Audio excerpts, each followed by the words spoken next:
her. And I believe that at this point, Mrs. Butler was, I'm sure of her maiden name or married name, but she'll return to the stand. Well, This is a Smith versus Smith now. oh, I'm sorry. Butler versus Butler was what I was thinking of yesterday. So Smith versus Smith. So you'll raise your right hand. I'm going to go ahead and place another oath again. So.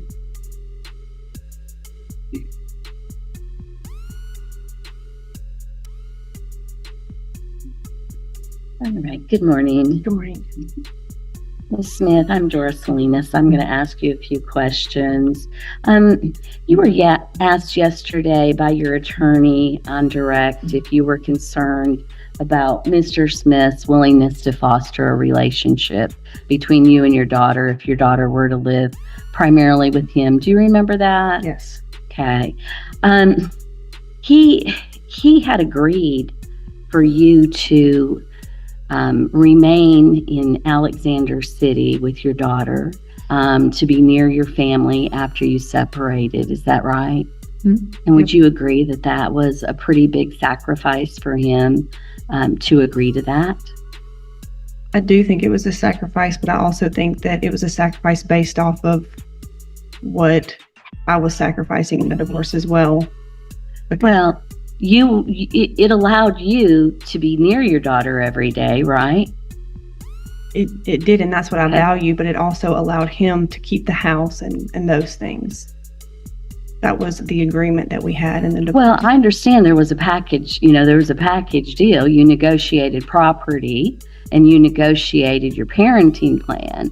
But my question is he ultimately agreed for you to relocate from... This hearing isn't about shouting matches or viral outbursts. It's about credibility. Family court moves slowly, deliberately, and every answer matters. When a parent takes the stand, the judge isn't just listening to words. They're evaluating consistency, stability, and intent. Small details become big signals. Where someone lives, where a child sleeps, and how routines are handled all factor into custody decisions. This case shows how relocation disputes hinge on patterns, not promises, and why preparation is just as important here as it is in criminal court. I didn't ask you any of that, okay? I asked you if ultimately the agreement was that you would be permitted to stay in Alexander City near your parents, and he would be 4 hours away from your daughter. That's what the parenting plan says, right? I mean, the parenting plan also says the state of Alabama, so. Okay, so the state of Alabama is big, right? Correct. It's a long state. Takes a long time to get from the north to the south, right? Sure. Okay. And you weren't in the southern part of Alabama. You were in the central part, the northern central part of Alabama. That's where your parents live, right? That's correct. And that's where you went, right? That's correct. Okay. And that's where you ultimately set up house. Is that right? Yes, after the divorce was settled. Okay. Yes. And that's where you enrolled your daughter in school, right? Yes. Okay. And are you going to tell the court that the intent at the time the parenting plan was signed was not that you would be in that general area of Alabama? I mean, That's where you lived, the right? parenting plan just states that I was able to relocate to Alabama. So. Right here, the focus shifts from emotion to logistics. Courts don't decide custody based on who feels hurt. They decide based on structure. Distance, school enrollment, housing, and daily access to family all weigh heavily. Every mile matters. Judges look closely at who gave up what, and whether sacrifices were mutual or one-sided. This isn't about winning an argument. It's about demonstrating stability for a child's future, and that requires clear, grounded answers that align with documented reality. Like, just as a kid, Yeah. When did you move from there? I moved from there when I went to college. Okay. So 18, 19 years old? All right. That was home to you, right? Sure. So is there any reason why Mr. Smith would have presumed that you were going to go anywhere but that area? I mean, I can't assume what he would think. Okay. All right. And That was the agreement. And do you agree again that that was a sacrifice to him? That was difficult for him to do. I mean, I can't assume what Okay. happened. I just know Right. that But it allowed you. Oh, please let her finish her answer before we ask the next question. Yes, sir. Go ahead. I just think that it's important to know that I do think that there was a sacrifice. However, I sacrificed all of the monetary things in order to have time with my child. And that's why we didn't go to court, because we settled outside of court. I understand that. But that promoted a relationship between you and your daughter, didn't it? It did, because I fought for that. It showed that he was willing to sacrifice, so that occurred, right? It showed that he was willing to sacrifice so that he can get the monetary. Okay. But This is where things start getting uncomfortable. When questions turn to residence, belongings, and daily routines, the court is trying to determine something very specific. Has a temporary visit quietly turned into a permanent move? Family judges are trained to spot informal relocations disguised as vacations. Clothes, toys, furniture, and school paperwork all tell a story. Once a parent begins setting up household operations elsewhere, the court may view that as an intentional relocation, whether paperwork says so or not. And that's just a yes or no. Do you believe it was a sacrifice or not? Do you think it was difficult for him to do that? I mean, again, And if you don't, that's I'm fine. thinking about what he thinks, right? So, it would have been a sacrifice for me, 1,000%. Okay. All right. And is it your testimony that you don't believe that he'll continue to make those sacrifices to make sure that Emma continues to have a relationship with you? I'm concerned about that. Okay. All right. There was something that you said when, I think it was one of the first questions your attorney asked you, and it caught my ear because it was a bit unusual. She asked you where you lived, and you gave an address. Right. What's that address? It is 23481 Swift Road. I'm sorry, what is it? 23481 Swift Road. Okay. And do you remember what you told her when she asked you where you lived or what your address was? Do you remember what you said? You said where we're staying. Right. Okay. And so tell me what staying means. Well, obviously we were, staying in Alexander City. We were living in Alexander City due to the fact that we were finishing out her school year. Notice how the discussion pivots towards schooling. In custody cases, education is one of the strongest anchors of stability. Unenrolling a child without a confirmed court outcome raises serious red flags. Judges see school as a foundation, routines, friendships, support systems. When that's disrupted prematurely, it suggests impulsive decision-making.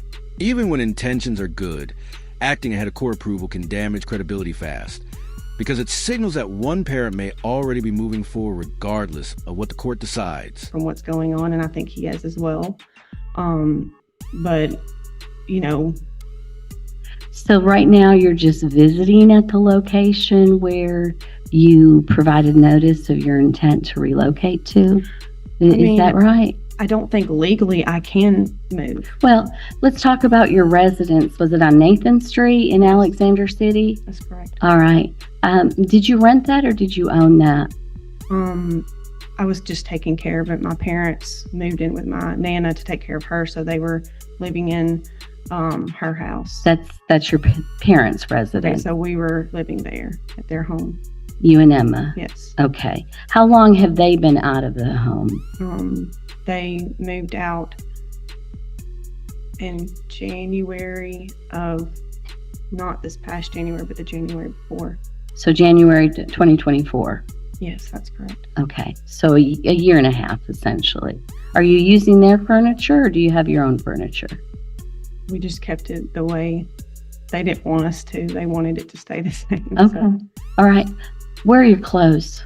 What? Where are your clothes right now? Are they there or are they in Alberta? They're where we would need them. So, Which is where? Which is in Alberta. So your clothing, is on the... Here's the deeper issue the court is circling. support networks. Extended family isn't just emotional comfort. It's childcare, backup, consistency, and identity. Judges weigh proximity to grandparents, familiar environments, and long-term roots. Distance changes everything. It affects holidays, emergencies, and ordinary weekdays. When relocation increases that distance, the burden falls on the parent proposing the move to show clear, tangible benefits that outweigh what the child is losing. Boxes?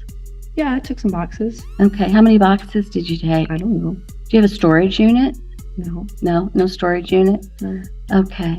Who rents the house at 23481 Swift Road? Or does your husband own it? No, he rents it. He rents it. Okay. Yes. And so is the lease in his name? We don't have a lease. It's just through a friend. Okay. How long has he lived there? He's lived there, I think, since January of last year. January of 2024? I think it might be February. I can't remember the exact date. Where did Emma go to school last year? At Jim Pearson. Elementary. Jim Pearson? Mhm. And has she been unenrolled from Jim Pearson?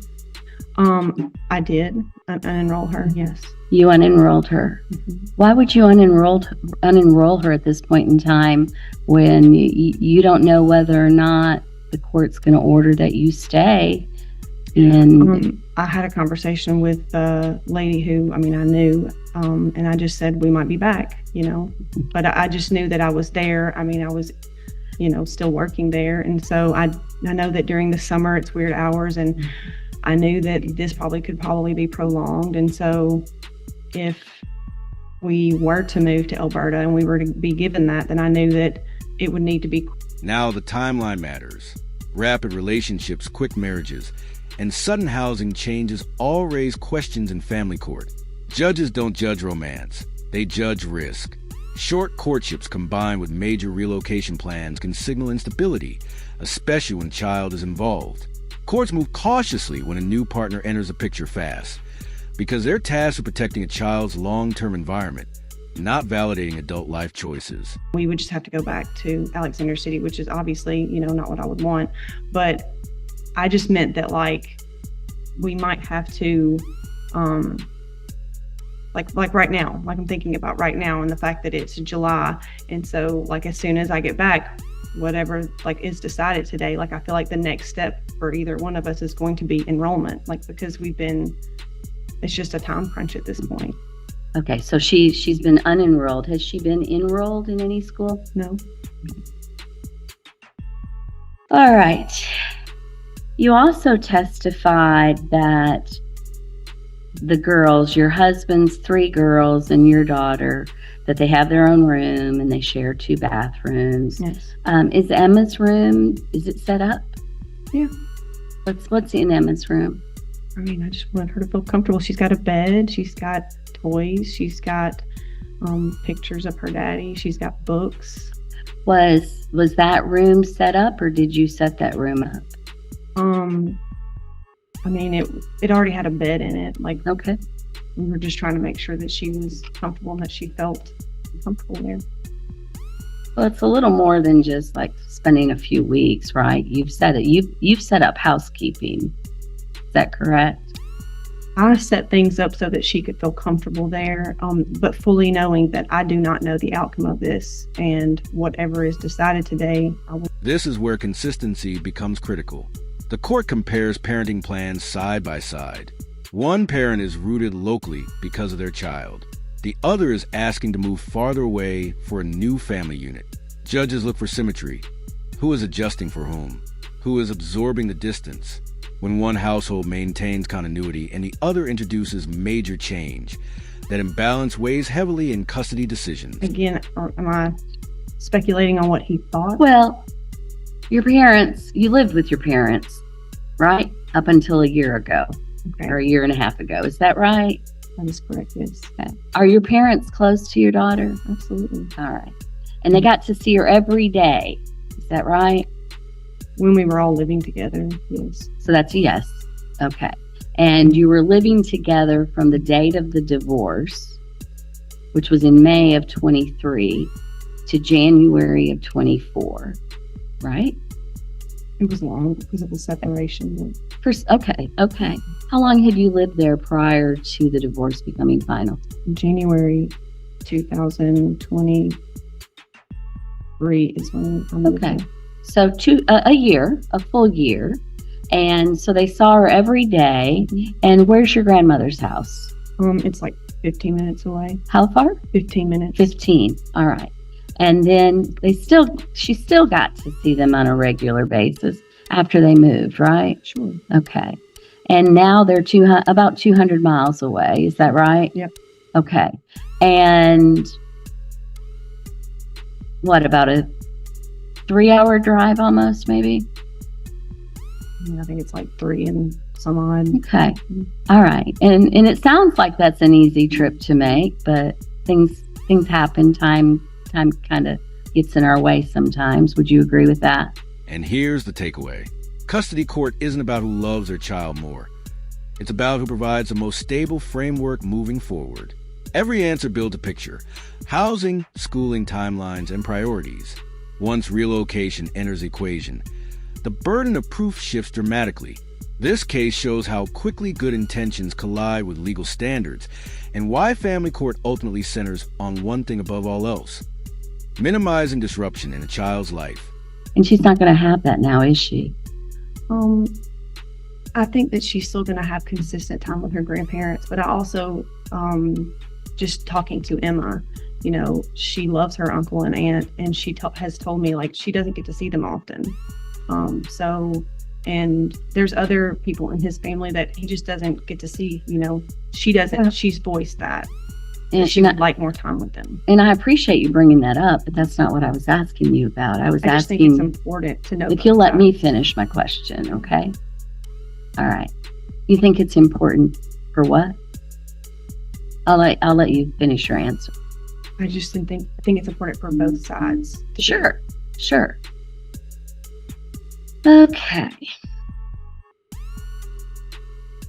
You knew when you made the decision to ask to relocate, you knew it might be problematic, right? Yes. Did you tell Mr. Smith that he'd just have to deal with it? Do you No. remember that I conversation? do remember that conversation. Did you tell him he'd just have to deal with it? I did not tell him that. All right. How'd you meet your husband? I met him online. Online? How online? He was a Christian dating. A dating site? Yes. I ask you to speak up a little bit. Yes. I'm sorry. When did you first come across him on the dating site? We first started talking in July. July of what year? It was last year. Well, was it a year ago or was it 2024. Yes. July of 2024? Yes. Okay. And so you started talking. Where did he live when you started talking? He lived in Robertsdale. Where? Robertsdale. Robertsdale. Where is Robertsdale? It's really close to, it's in the Baldwin County area. Okay. And who did he live with? He lived with his oldest and his youngest 50% of the time. His youngest girl was 50% of the time. His oldest was full time. Now, when you say oldest, do you mean oldest two or oldest one? Oldest girl, just One girl. Yes. Okay. And when did he move from Robertsdale? In January when he moved into the house. January of this year? Yes. Do you know why he moved? Yes. Why? He was just trying to make sure everybody had a room, Who's everybody? Just hit all of his girls. And in January we were already married, so we were just hoping that we would need room. January of 2025. When did you get married? November. November of 24. Yes. All right. So you started talking on a dating site in July of 2024. August, September, October. When in November did you get married? It was Veterans Day weekend. Okay. So less than 4 months later, you were married? That's true. And I believe you testified yesterday that you had just introduced Emma to your husband in September. Is that right? Right. So that was, So you had known him 2 months? yesterday I said it was either September or October because I cannot remember. But But still, you didn't know him very long. Would that be accurate? I mean, we were spending a lot of time getting to know one another, like talking on the phone, and we had set up a really good, like, spiritual foundation. And just I had peace about just my time with him, and I still do. Were you commuting back and forth to date? We were commuting back and forth, but the whole beginning of our relationship is we were just talking and getting to know one another, and then yes, we eventually did start commuting back and forth to date. Yes. So you met online in July. When did you start commuting back and forth? We had our first date on my birthday, July 28th. So the end of July. All right. And so were you married like the end of November, right? November 10th. November 10th. Okay, the beginning of November. So you'd agree, it's a pretty short time. I agree. Okay. So in January, he found this place, and you said it's a friend's house? It was just someone that he knew, and like he was willing to let us rent it. What's the rent? It is $1,700 a month. Did you pay rent at your parents' house? I just took care of all the bills and the upkeep. Okay. Are the utilities in your name? They're not my name. I just Okay. paid my dad's. Okay.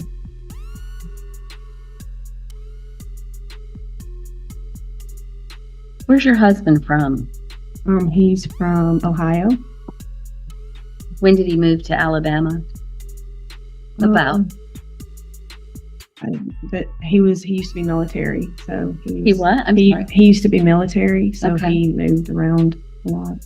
You know how long he's lived in Alabama? I would guess. Like, I would guess probably, because I know he's been there probably like at least 3 years, but Okay. So relatively speaking, not very long.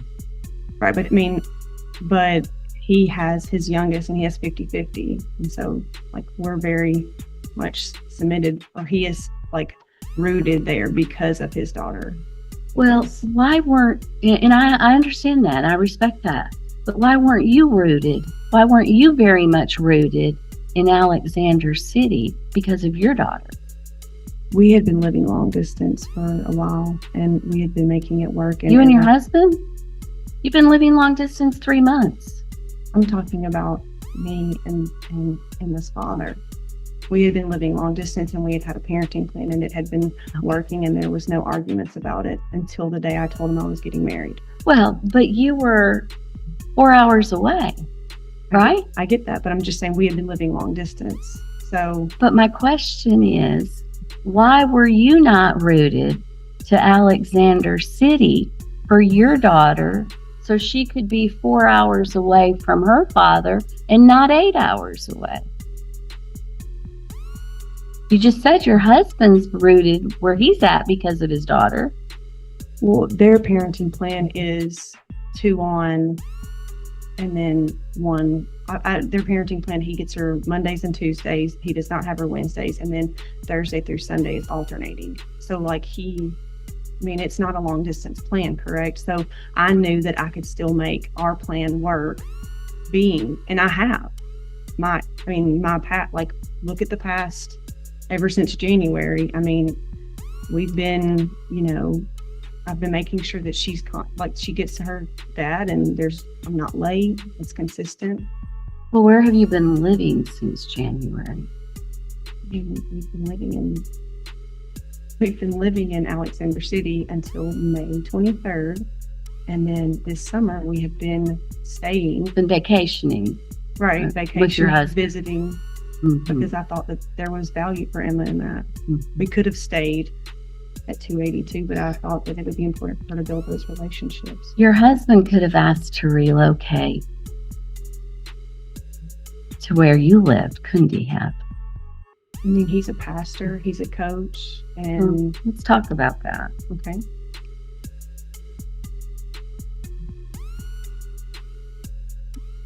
How long has he been a pastor? On and off for, I don't know, years. For how long? He's your husband. You talked a lot, Right, right? A lot online. right. How long has he been a pastor? Well, at this church, he's been a pastor for 1 year. And then, For 1 year? yes, that's correct. Where was he a pastor before? He was just where he was stationed. He was stationed in Louisiana. He's not in the military any longer. When did he get out of the military? If I had to guess, I would say about 3 years ago. Well, do you know things about your husband or not? I know the important things. Okay.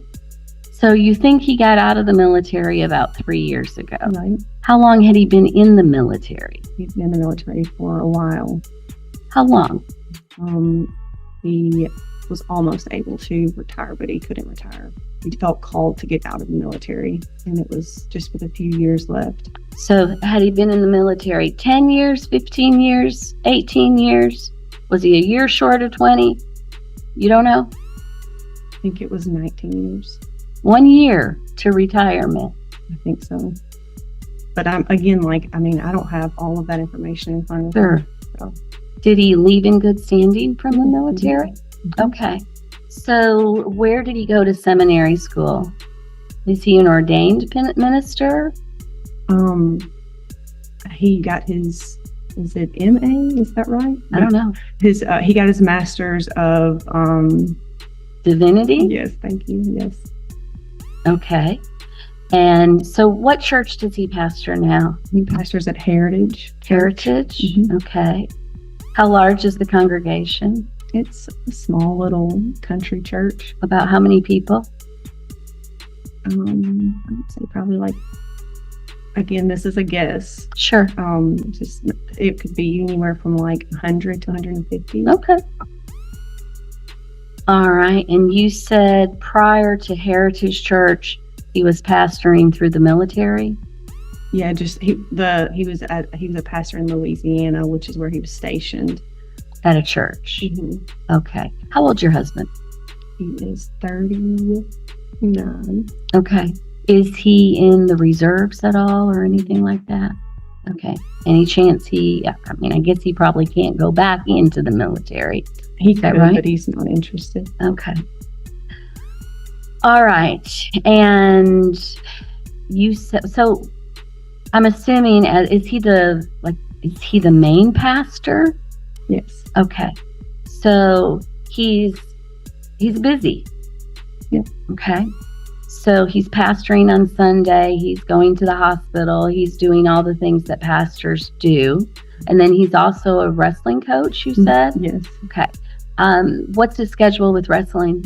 It's involved. Okay. Is he home? Is he away from home 2 or 3 nights a week?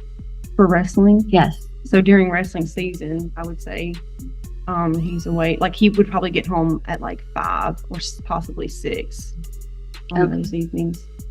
All right. And then he's a school teacher. Right. Okay. Does he have a degree in education? He's working on that right now. He has they're in the process of getting like a certificate because he has his master's, so they want him on there. So he's working on getting his certification, and he should be done with that this year. Okay.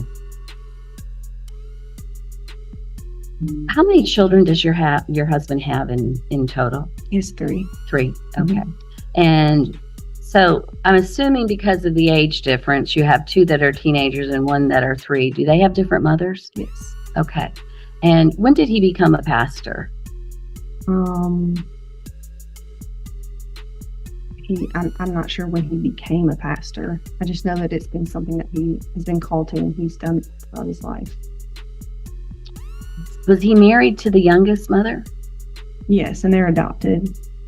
The youngest is adopted? No, sorry, the oldest are adopted. Okay. Was he married to the children's youngest? The Yes. youngest child Was he and the mother married? Yes. Okay. Is the youngest his biological daughter? Yes. Okay. And when did they divorce? They divorced when she was a baby due to abuse. She abused him? Yes. And so, was he a pastor at that point in time Yes. in Louisiana? I can't remember I know that I think they were stationed in Louisiana.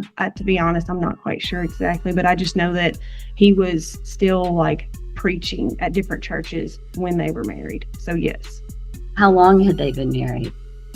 they weren't married very long. And so they divorced when this little girl was a baby. Correct. And he alleged that she abused him.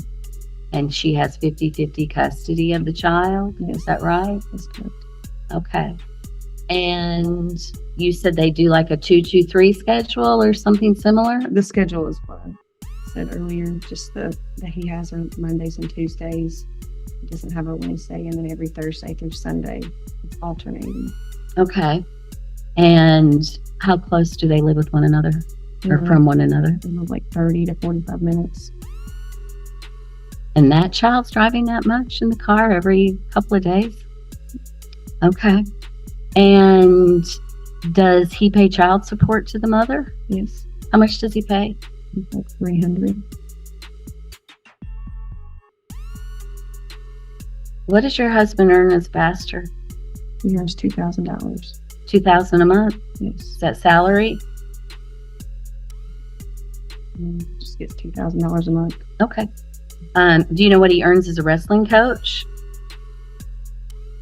I think last year it's like $2,000 for 1 month, and then I think the other month was like $3,000 maybe. Is it $5,000 in 1 year? Maybe. Okay. And then what's his teaching salary?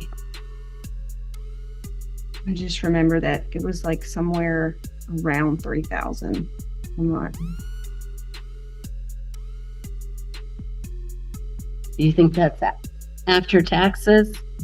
Oh no, that's like what he brings in, like the month, The net? like what we get.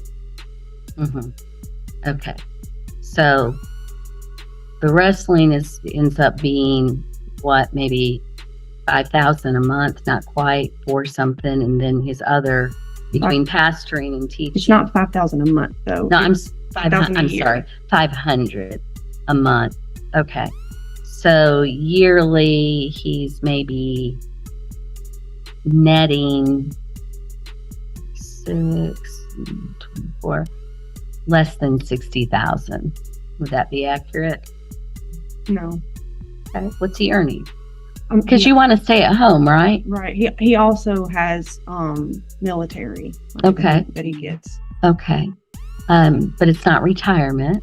No, it's Disability? VA. Does he get disability? Yes. Has he been diagnosed with PTSD? No. No. Why? What's his disability? He can't hear it like completely out of one ear. Okay. What's his disability payment from the military? He also just gets VA, right? Like, is that? I don't know. I'm I asking you just know it's VA. because you're wanting to stay home. Right.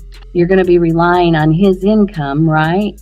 And I understand that Mr. Smith pays you child support and you're hoping that continues, but these kids need to be supported, including Emma, right? Sure. Okay. And you don't know how much VA he gets? Oh no, I do. It's I think it's ballpark of 4,000. $4,000 a month. Yes. Okay. And it's just for his hearing. It's not for anything else. Unless it's just like, I don't know how retirement works, right? So like, I don't know. I don't think he was able to get retirement, but it's VA.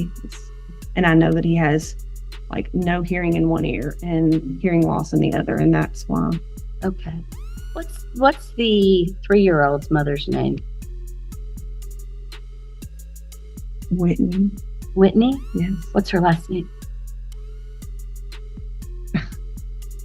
Right. I don't. This is the ex-wife. It is, Your Honor.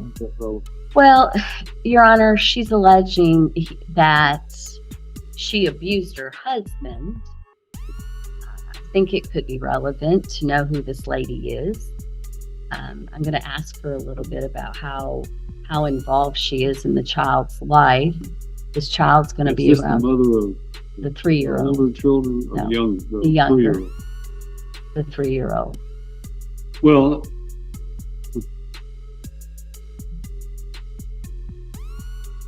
Your Honor, it's not that important. I'll withdraw the I question. don't see how it's relevant in Okay.